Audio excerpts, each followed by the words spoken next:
Hello everyone, welcome back to another episode of Let's Play Pokemon OmegaRuby. I'm your host, ThePikaWu. In the last episode, we kind of started triggering the whole Team Magma thing where they stole the submarine that was being worked on in Slateport, and they brought it all the way out here, the Lily Cove. So yeah, we're kind of in their hideout right now trying to stop them and get the submarine back, etc. And so we're going to be continuing doing that today, and it's pretty much what's going to be the entire episode. We're going to be taking care of this entire place. So we'll be doing that, and then we'll be pretty much ready to start working towards the next town, which is Moss Deep. So, I mean, that's just something to kind of look forward to, I guess. I am looking forward to getting started on the next town, as well as the next gym, as well as getting ever closer to the 8th gym, just because there's something that I really want to get, and we can't get it until we're on the 8th gym, so I just really want to be able to get that. So yeah, also I'm sure that a lot of people who played the originals know this, but you can find the Master Ball in this place, so we're going to be finding that as well. I did end up missing a couple items, and I do apologize for that. I didn't mean to, like, because I couldn't figure out how to get to those specific areas, so I kind of have to, like, just mention what they are. I also missed an item in here. There is a full restore off to the right. As you can see, there's a wall, but you can kind of see there's something on the other side of that wall. There is a full restore over there, and there's another NPC over there. She doesn't give you anything, so you don't really have to talk to her, but if you want a free full restore, there's that. And then you can see the guy over there. There was an item next to him. That's a nugget. I didn't get that one because I didn't exactly understand how to get to that until after I ended the recording, and I tried to figure it out myself, and I ended up finding it. If you want to get to that, and you know how whenever you get from the surfing part to that one area, and there's the very first warp panel, if you go to that, you can go in there and you'll get the nugget. So if you are interested in getting a free nugget for, you know, some free money, then there's how you're gonna do it. By the way, this Mightyena, I accidentally I was pressing it because I thought I didn't get it the first time, so I thought I had hit the Mega Evolution thing, and then I ended up going for Hyper Voice, which obviously didn't kill. So, yay. Wasted time, I guess. Maybe if I had actually Mega Evolved, I don't know. Mega Evolution animation takes a little bit too, so it's probably about the same amount of time. I don't know. Basically, we're just, you know, adding more time though, because we still had the Mega Evolve and whatever. I guess we didn't have to because it was already basically dead, but I mean, whatever. Just a pain in the ass, I guess. But I mean, I guess it's a thing. Anyways, I guess there's something that I can cover for those of you in Europe. Anyways, the official Play Pokemon website is details for the two of the Pokemon or the national championships to hit Europe. First, the German national championships will be held from May 16th, 2015, in the Karl Benz Arena in Stuttgart, Germany, while the Italian National Championships are set to run from June 13th, 2015 in the Mediolanum Forum in Asago. I think I pronounced all that correctly. If you want to correct me, by all means. Further details have yet to be revealed, including nationals in the United Kingdom, but will be posted as soon as we get them. And by that I mean Serebii. So, in case anyone hasn't already noticed it, I think they updated that on Sunday. It could have been like way late Sunday, I don't know. But something I feel like mentioning. We're inching ever closer to that national championship time of the year, and then of course Worlds will be, you know, sometime probably July-ish, something like that, I would assume. So, yeah, I mean, I hate whenever I like try to walk straight and I end up like walking into a chair and then sitting down for basically no reason. But whatever. So yeah, and you'll also kind of notice that suit is going to be kind of relevant later down the line. So kind of a little bit of a, they kind of throw you a spoiler, even though they don't actually throw you a spoiler. They don't really mention much about it, just that there's a random suit here. So yeah, it's kind of like a late, or not a late, but a way early spoiler. We're talking probably another 3 or 4 episodes down the line, maybe actually a little bit longer than that, depending on how many interruptions we have. I mean, sea routes have a lot of trainers, so I mean that's gonna be something that we deal with. Actually, there might be something else that we want to do. I'm gonna have to check that. I can probably check that right now, actually. But there's something else that we might want to do because I need it for one of my Pokemon. And that is, once you get to a certain point in the game, you can go back to Dewford, and in the hall where they have like the trends and phrases or whatever, a new NPC will appear, and if you talk to him, he'll give you the TM for Sludge Bomb. And obviously we have at least one Pokemon who benefits very much so from having Sludge Bomb, and that would be Roserade. And once we give Sludge Bomb to Roserade, it'll have its better Poison Stab move of choice, and as a result we can replace you know, Toxic Spikes with something else, and I have every intention of replacing it with Shadow Ball. So, just wanted to throw that up there.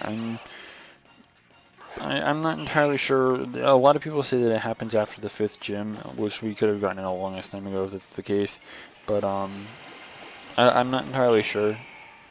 I mean, it seems really ridiculous that they make you do that then rather than... I mean, it'd be broken early game, don't get me wrong. But, I mean, at the same time, like, are you serious? Like, are you really going to make it that weird? I don't know. And as far as I'm aware, yeah, he's actually there, so we'll be able to get it in the next episode. So, I mean, that's something else that we can do. I don't remember. I think there is one other Pokemon on my team that can actually learn it. I'm not sure. I don't think that Gardevoir can. I don't know. I was looking into the teams and what could learn Sludge Bomb whenever I was planning on going to get it, and it appeared on more than one Pokemon, so I don't remember. It might be my last Pokemon too. I don't know. I have to relook into it at some point. But it's not a big deal. It's not really all that important right now. I mean, getting the TM is definitely important because we really do want to have a very good poison move for Roserade. I mean, let's be real. I mean, Venoshock is kind of okay if you happen to set up the Toxic Spikes, but you also have to run the risk of taking damage as well as, you know, having to use Giga Drain afterwards and then wait for them to switch something in order to have them be poisoned and then therefore have a 120 base power. I think it's 120. Actually, no, it's 130 base power. So, I think it's a 65 base power move, so double that, yeah.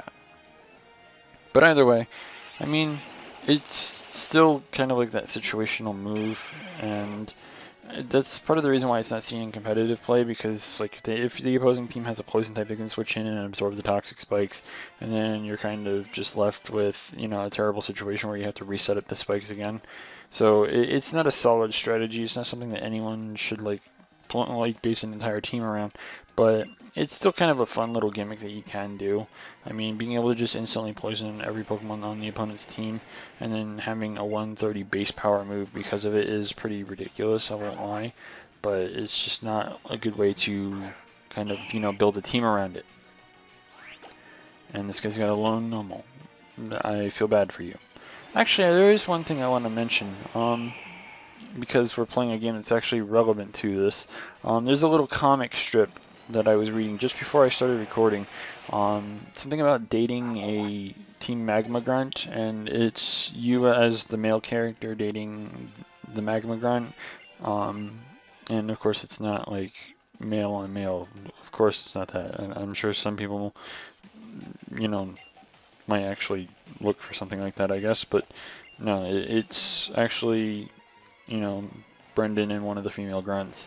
And honestly, I'd kind of like to see something like that in regards to Courtney, because Courtney takes an interest in you as the player, regardless of what gender you are, of course.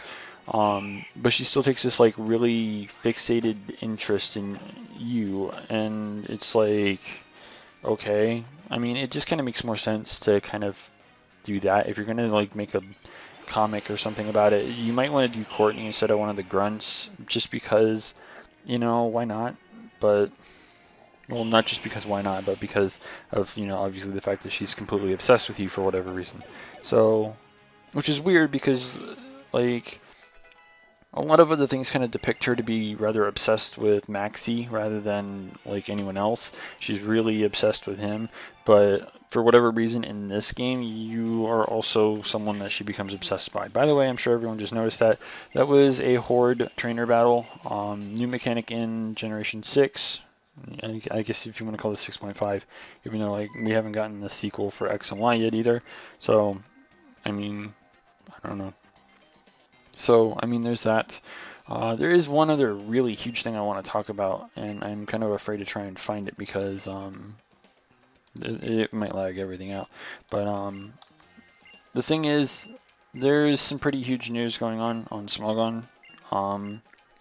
There is apparently going to be a lot of what's it called? Hidden ability changes come the next generation. The next generation, we are planning on getting new hidden abilities for everyone, including new abilities for what's it called? I'm trying to remember off the top of my head. The regular Mega Evolution stuff. They're going to be changing those. They're going to be changing all kinds of stuff, and so I mean, it's something that we kind of have to look forward to. I can see if I can't find this link really quick. There's one of the things I can name off the top of my head. Actually, there's two that I can actually think of. The first is Eevee's apparently going to have its hidden ability changed to Protean come the next generation, and this also will be applying to Mew. So, yeah. Also, a cool thing that I should note, Pokemon that did not have hidden abilities and only had a lone ability, they will be receiving what's it called? They'll be receiving a hidden ability. They'll have a completely different ability. And I did find the link. It's on Smogon's forums. I'll leave a link in the description, of course.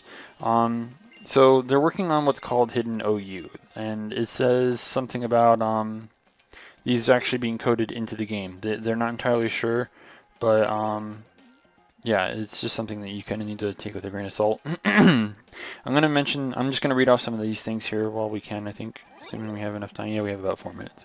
Okay, changes. Hidden abilities change each new generation, which means every time we get a new generation, every hidden ability will change. That means that they won't roll over, so contrary superior is dead upon arrival. Go figure. Pokemon that previously had one ability and 0 hidden abilities now have a hidden ability assigned to them, like I just said. So Mew gains Protean and keeps Synchronized because Synchronized was its regular ability, so it won't lose like its regular ability, it just gains a new hidden ability. Mega Pokemon also get their ability replaced with a new one. Mega Alakazam is apparently going to lose Trace and gain Pure Power. Interesting enough, I suppose. Primals and Arceus are both unaffected, so yeah. So just going off of some of these, I don't think I'm going to have enough time to cover all of them, but I'm going to look through here and find the ones that I think are very relevant. Like I said, Eevee gets Protean. Apparently the Pikachu family is going to have Victory Star. That's a thing. Mega Charizard becomes multi-scale for X and Flame Body for Y. I don't really like the change to Y, in all honesty. The entire Charmander family gets Shed Skin. The Bulbasaur family gets Dry Skin, which is actually not half bad for rain teams. It kind of changes it over from a Sun Team Pokemon to a Rain Team one, because, you know, Chlorophyll. Glaceon gets Refrigerate. That's absolutely amazing. I honestly think that's amazing. Vaporeon gets Dry Skin, which in a way is not much different from what it already had. I mean, it gains health instead of, it gets rid of a status effect, you know, whatever. So here's where things get ridiculous, okay? Just bear with me real quick. Moltres gets Drought. Torkoal gets Drought. Zapdos gets Drizzle. The Kingdra family gets Drizzle. Ain't that, you know, a bitch. Articuno gets Snow Warning. Cryogonal gets Snow Warning. Both of those I can kind of understand. If I'm not mistaken, a part of Articuno's Pokédex entry mentioned something about it creating snow whenever it flaps its wings. So that makes a lot of sense, in all honesty. Gliscor loses its Toxic Heal ability in favor of Sandstream, which is, I don't know if that's a fair trade, in all honesty. Gligar gets Toxic Boost, which is interesting. Let's see here. The Rhyhorn and Rhydon get Multiscale. Snover family gets Lightning Rod. Don't know how that works. Mega Abomasnow loses Snow Warning and gets Snow Cloak, for what that's worth. By the way, hello Courtney, again. Let's see here. Anything else that I can kind of... Grimer gets Gooey, which makes a whole hell of a lot of sense. Trying to see here. I'm sure we probably don't have much time to do much more of this. Regigigas gets normalized, by the way. That thing gets normalized, which is absolutely fucking ridiculous. I don't understand. Mega Lucario gets Guts. Regular Lucario gets Mega Launcher. Like, there's so much shit here. Adaptability, Mega Latios. Marvel Scale, Mega Latios. There's just so much stupid shit here. I'm going to leave a link for this in the description. You guys tell me what you guys think about it. In the next episode, we're going to be making our way to Moss Deep City and hopefully get started on the next gym, as well as anything else that we obviously need to do for the story. So be sure to stay tuned for that. If you haven't already, don't forget to rate, comment, subscribe, and until next time, this is the PokeGamer, signing out.